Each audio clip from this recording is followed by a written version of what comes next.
What could possibly be the problem with a couple of rather large, sparkling diamonds, you may be asking yourself? Well, one problem that could arise is said diamonds happen to be a gift from a rather controversial figure, one who would strike a deathly fear into any woman with a car key or paparazzi brave enough to think. We know that the Sussexes have a deep hatred for paparazzi, but could these earrings also imply that they don't really care about women as much as they claim to either? Let's get to the crunch. Brand Sussex has taken another blow in their never-ending battle against the British press as Harry's phone hacking case has been scrapped by the judge.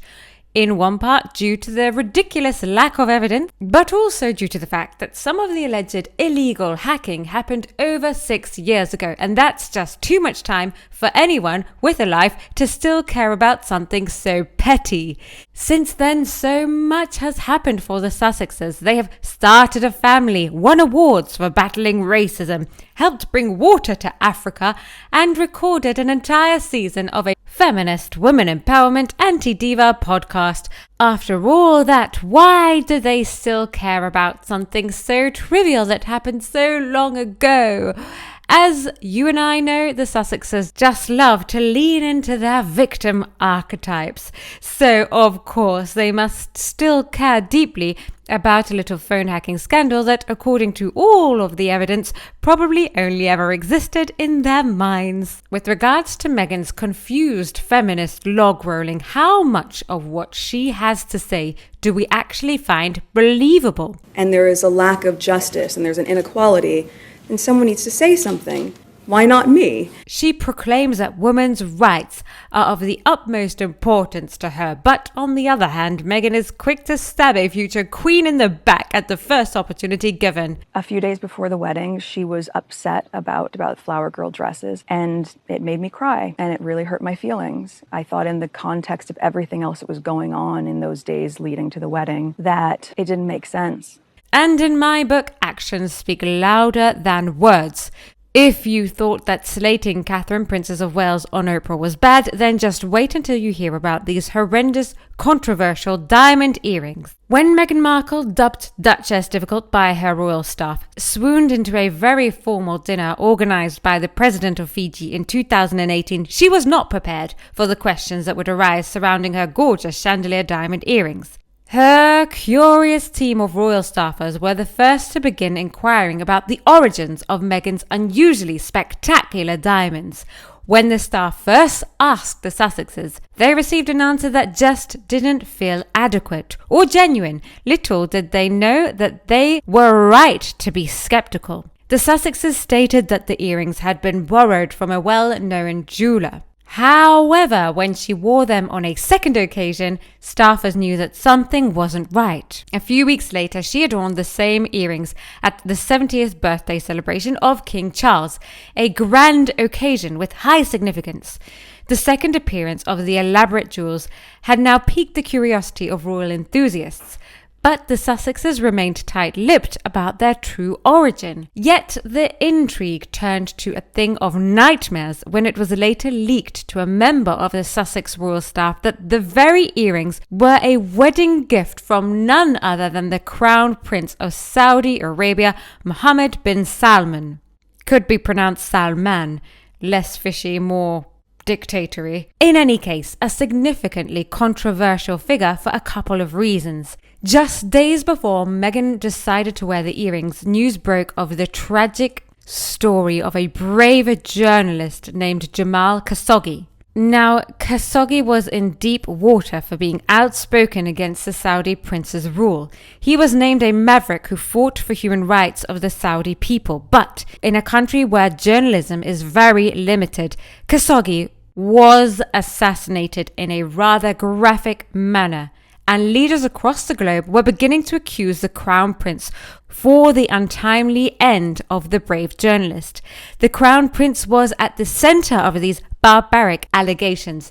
Yet Meghan, with a degree in international studies, saw no shame in donning the blood-soaked earrings at not one but two high-profile events as more and more evidence against the Crown Prince was coming out. It's not news that Harry and Meghan, similarly to the Crown Prince, are very offended by any kind of negative press. With skin thinner than a baby's bottom, the Sussexes' relentless lawsuits against the British tabloids over the last 5 years proves that their anger is still evident. So, was Meghan trying to send a strong message like that of the head of Oliver Cromwell? Cromwell's head was displayed for over 30 years on a stake outside the Tower of London to remind people of the treasonous crimes he committed against the monarchy and warn them not to be tempted to do the same. We know Meghan chooses what she wears with intent. Was the real intention behind wearing the earrings a subtle threat to the British press, showing a strong allegiance to a crown prince who is willing to eliminate any journalist with a bad word to say about him? It's as if she was saying,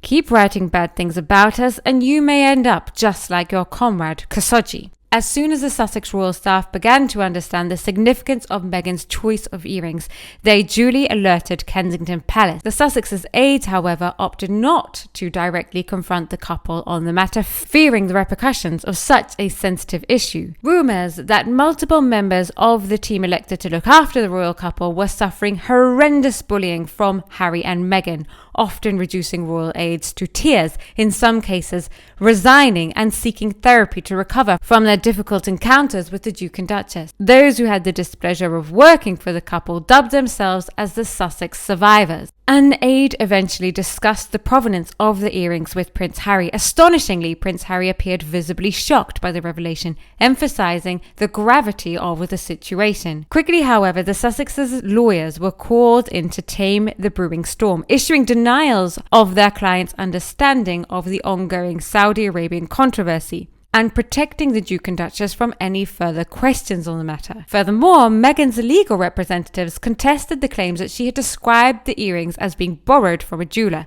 Scrambling to make sense of their original lie that the earrings had been borrowed, they attempted to claim that any gift from a head of state to any member of the royal family technically would belong to Her Majesty the Queen. So, in Meghan's defense, if she had claimed that the earrings were borrowed, she might have meant that she had been borrowing them from the Queen and not a jeweler. But we now know they were a wedding present given directly to Meghan from the Saudi prince, so this excuse is practically unpalatable. Aside from the potentially ominous warning that the earrings sent to the press, they also depicted another rather important message. Meghan, a staunch feminist who, in her own words, has not stopped fighting for feminism since she was 11 years old. Aside from that being her raison d'etre, her purpose in life, she is also unequivocally the smart one.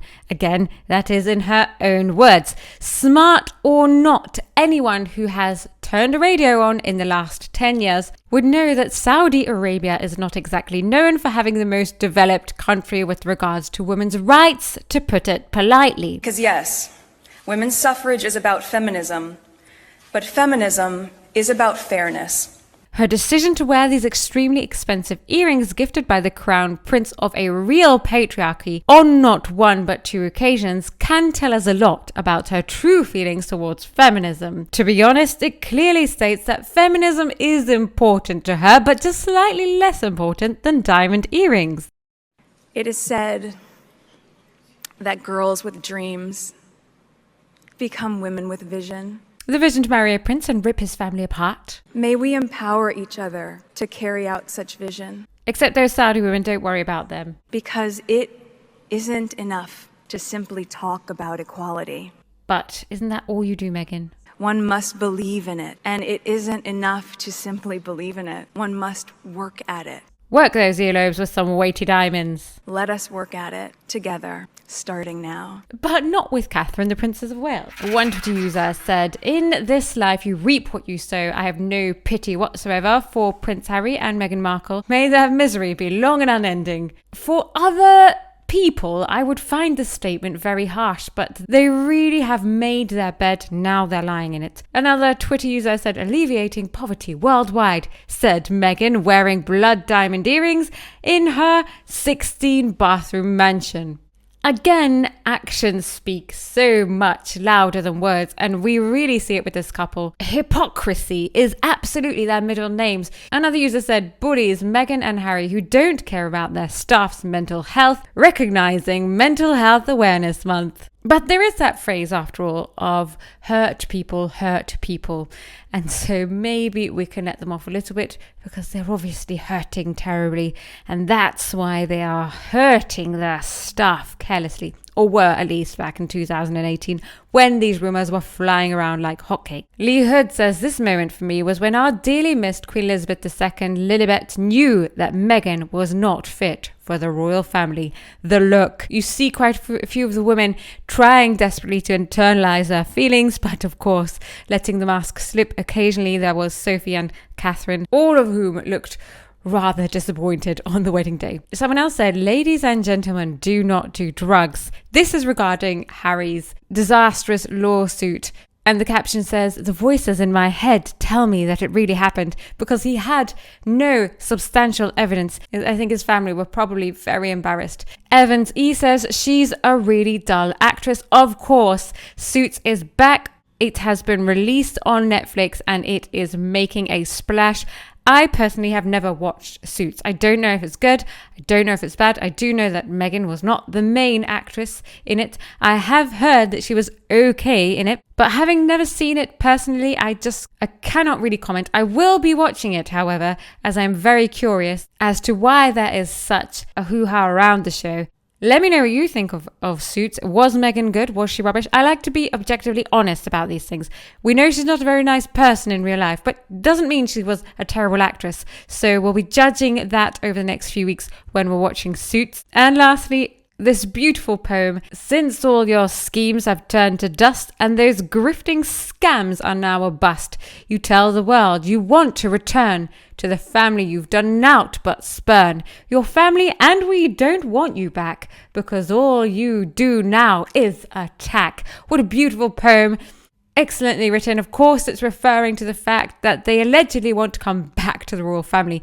I imagine WME has said to them, you know, what you should really do is have never left the royal family. If you can whittle your way back in there, you should really do that because you were better off with them than without them. And so, of course, if they're listening to anyone, it must be WME. They are trying desperately to wiggle their way back into the royal family. It's not going to happen quickly, that's for sure. Give this video a like if you think Meghan knew exactly what she was doing when she donned the blood-stained earrings, and subscribe to our channel to help the Crown family blossom. See you down in the comments.